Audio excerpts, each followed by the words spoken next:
Buen día, ingeniera. El tema que escogimos para el proyecto de la materia Operaciones Unitarias son las placas solares.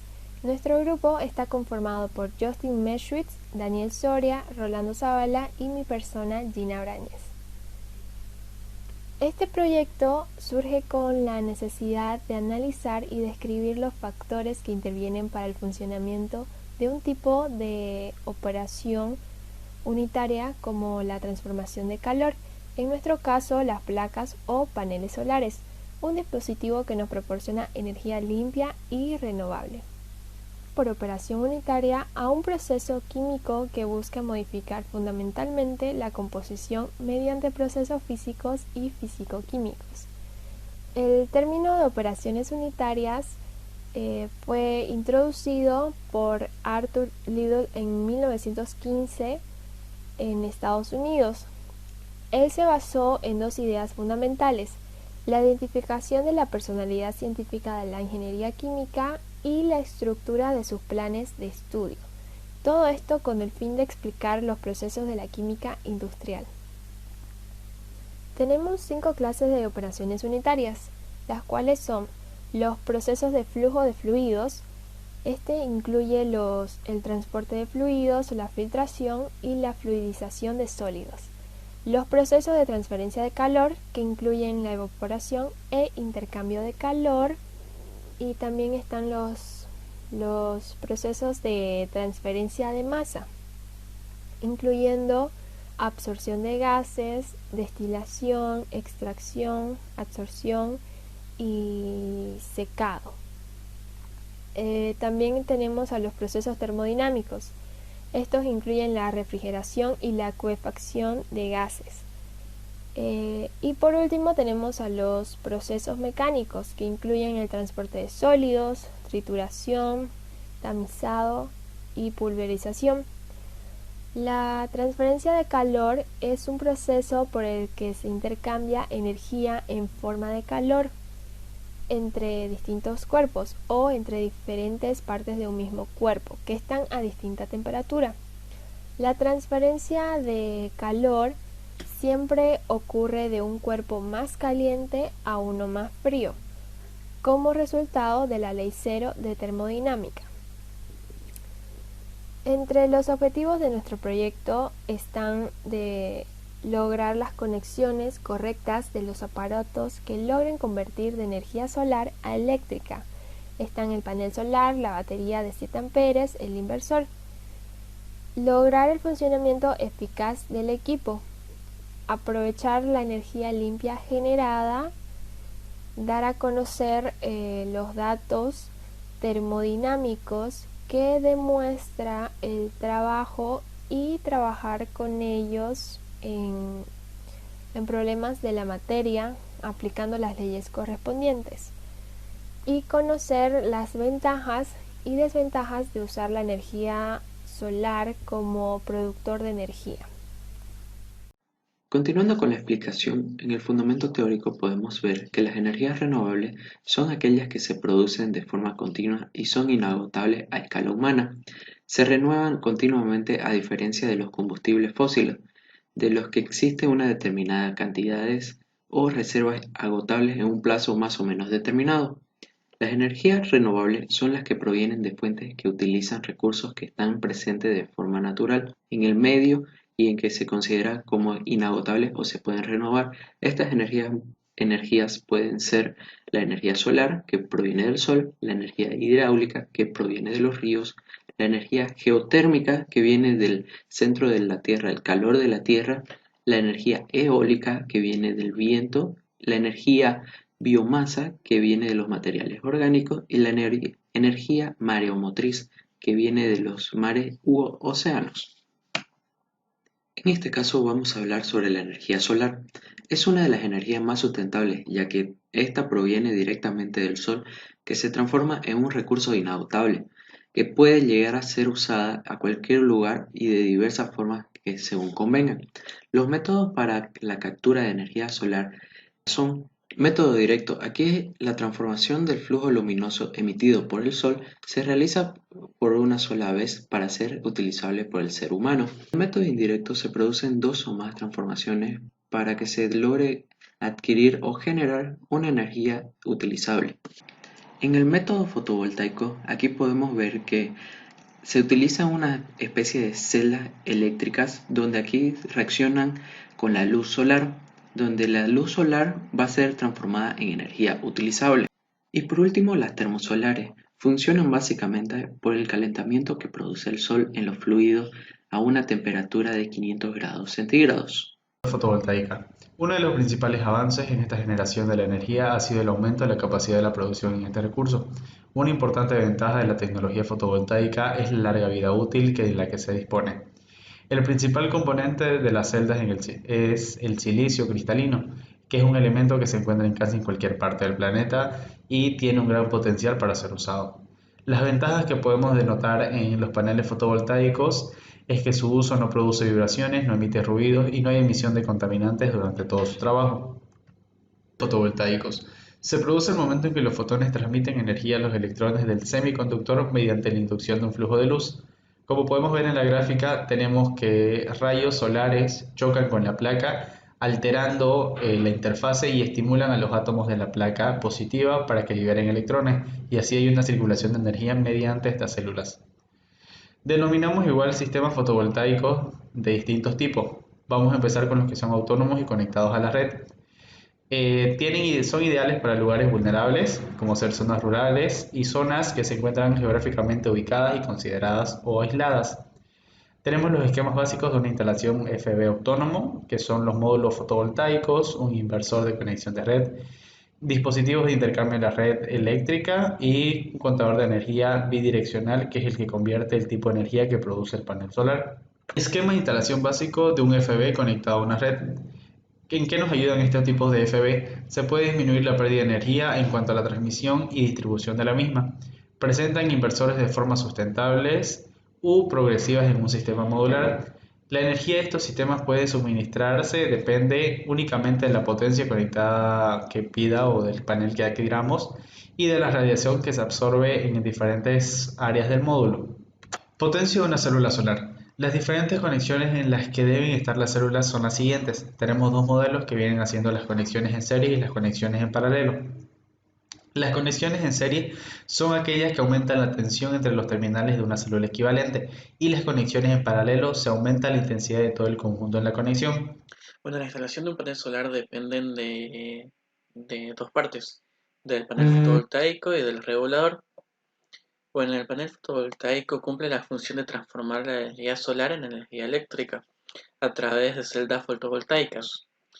La forma en que se conectan estos paneles fotovoltaicos se debe realizar desde su parte trasera a través de una caja, que en esta caja hay una conexión que está formada por diodos de protección que permiten el paso de la corriente en un solo sentido. Bueno, estos paneles fotovoltaicos deben impedir la descarga de las baterías, que también hay una inversión de flujo entre los bloques, y proteger y garantizar el funcionamiento de los paneles debido a que hayan sombras o efectos externos que pueden impedir la radiación solar. Bueno, hablando también del regulador. El regulador tiene una sencilla función, que es garantizar y asegurar la carga del acumulador y evitar las sobrecargas. Estos deben almacenar la energía durante periodos definidos en la fabricación de la batería, proporcionar una potencia instantánea de valor elevado y fijar y mantener la tensión a la que debe trabajar la instalación. Los tipos de plantas fotovoltaicas. Existen plantas fijas y plantas con seguidores. Para las plantas fijas, uno de los aspectos de vital importancia es la inclinación del panel.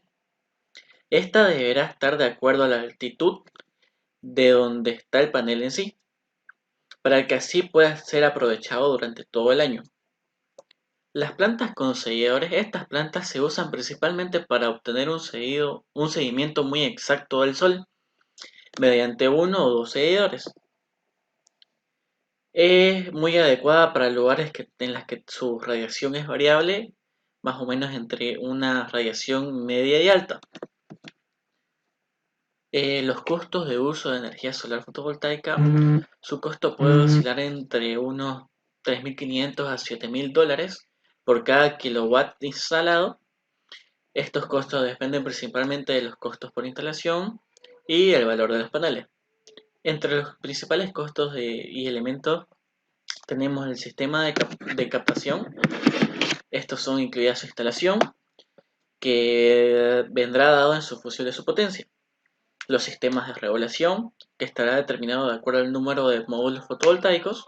El sistema de acumulación, que estos varían según la magnitud física de la instalación. Los acumuladores modulares, que para este caso varía en función de la capacidad de acumulación por defecto de la fabricación que tengan los mismos. Y los inversores, que el coste varía linealmente con la potencia de salida. Función del equipo. El panel solar está compuesto por una colección de celdas solares, las cuales están compuestas por una capa delgada de silicio, que es un semiconductor. En esta capa existe dos partes, la parte N, que está dopada de electrones, y la parte P está dopada de huecos donde los fotones que entrega el Sol diariamente son los que mueven los electrones de la capa N hacia la capa P, para que así el panel solar entregue energía eléctrica directamente. Las características físicas y técnicas de los paneles solares fotovoltaicos se componen de un conjunto de células conectadas convenientemente unas a otras, de tal forma que reúnan unas condiciones óptimas para la posterior utilización en sistemas de generación de energía, convirtiendo la energía de luz solar en energía eléctrica. Por ejemplo, los paneles de 12 voltios se componen de 36 células, los paneles de 24 voltios se componen por 72 células y los llamados de conexión de red por 60 células. Las características eléctricas son intensidad de cortocircuito, la tensión de circuito abierto, potencia máxima, corriente en el punto máximo, el voltaje y por último la eficiencia que tiene este panel. A continuación veremos los tipos similares al equipo en cuestión que vienen a ser de las placas solares. El primero que tenemos son los paneles solares fotovoltaicos, tenemos los paneles solares térmicos y un panel solar híbrido, que a continuación pasaremos a describir uno por uno. Panel solar fotovoltaico. Decimos que el panel solar fotovoltaico viene a ser un panel básico, es el encargado de la transformación de energía procedente del sol para convertirla en energía eléctrica. Por lo general, este tipo de paneles están compuestos por una célula fotovoltaica de silicio que a través de un proceso llamado efecto fotoeléctrico permite la transformación de energía lumínica en energía eléctrica. Podemos añadir sobre estos paneles fotovoltaicos que se encuentran cada vez con un precio más reducido, ya que los módulos fotovoltaicos se presentan hoy en día como una alternativa más limpia en energía. De manera sencilla podemos explicar que este proceso se realiza cuando los fotones impactan sobre las células de las placas solares, concretamente sobre las de silicio, de cual están compuestas. Al impactar, los fotones bombardean los átomos de silicio, rompiendo los electrones y liberando algunos de ellos para así convertir y generar corriente eléctrica. Nuestro segundo tipo de panel que vamos a hablar viene siendo el panel solar térmico. Este panel solar permite la transformación de la energía procedente del sol como el anterior, con la diferencia que este lo transforma en una energía térmica, es decir, en el calor. Independientemente para el uso que se le dé, ya sea doméstico o a nivel industrial, los paneles térmicos en este modelo presentan múltiples usos. Como es de esperarse, estos tipos de colectores solares también existen en diversos tipos, se pueden agrupar en tres específicos, como ser el colector de baja temperatura, un colector de media temperatura y un colector de alta temperatura. A continuación pasaremos a dar una pequeña explicación sobre cada uno de estos colectores. El colector de baja temperatura o colector solar plano no protegido es aquel que alcanza una temperatura máxima de 50 grados. Este tipo de panel se usa mayormente en áreas domésticas o de limpiezas específicas. Los colectores de media temperatura son aquellos muy similares a un panel de temperatura baja, con la diferencia que cuentan con una cubierta transparente que evita la pérdida del calor. Gracias a este tipo de cubierta se consigue que el panel pueda llegar hasta unos 90 grados centígrados. Lo último que tenemos es un colector de alta temperatura que cuenta de igual manera que una cubierta como la anterior, tiene la misma cubierta pero con tres capas diferentes, el cual permite alcanzar una temperatura de hasta 150 grados. Generalmente se utiliza opciones de vapor o para mover turbinas en una generación eléctrica. El último tipo de panel que vamos a desarrollar vendría a ser el panel solar híbrido. El panel solar híbrido no es más que la mezcla de un panel fotovoltaico junto a un panel térmico, con las dos tecnologías anuadas en un solo panel. Este tipo de tecnología nos permite producir energía eléctrica y calor simultáneamente. Una principal ventaja que damos sobre este tipo de panel es que presenta una gran reducción de espacio que se necesita aprovechar dentro de la energía solar como resultado de la unión de dichos dos paneles. Descripción del funcionamiento del equipo. Un panel solar en realidad no es más que una placa grande en la que se encuentran muchas celdas solares juntas. Si una celda solar convierte la energía del sol en electricidad, un panel solar convierte mucha más energía que una sola celda solar. Las celdas se conectan una tras otra en forma de serie dentro del panel. Cuanto mayor sea el área del panel solar, es decir, más superficie tenga, más energía recibirá del sol.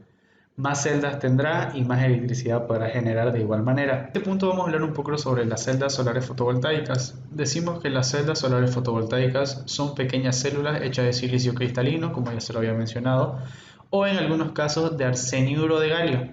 Ambos materiales son fotoeléctricos y además también son semiconductores, porque son materiales que pueden comportarse como conductor de electricidad o directamente como un tipo de aislante, dependiendo del estado en que se encuentren. Vemos en la gráfica de aquí que al impactar los rayos solares dentro de una célula fotovoltaica ocurre un movimiento entre los dos tipos de placas desprendiendo protones y electrones para así poder generar una corriente eléctrica.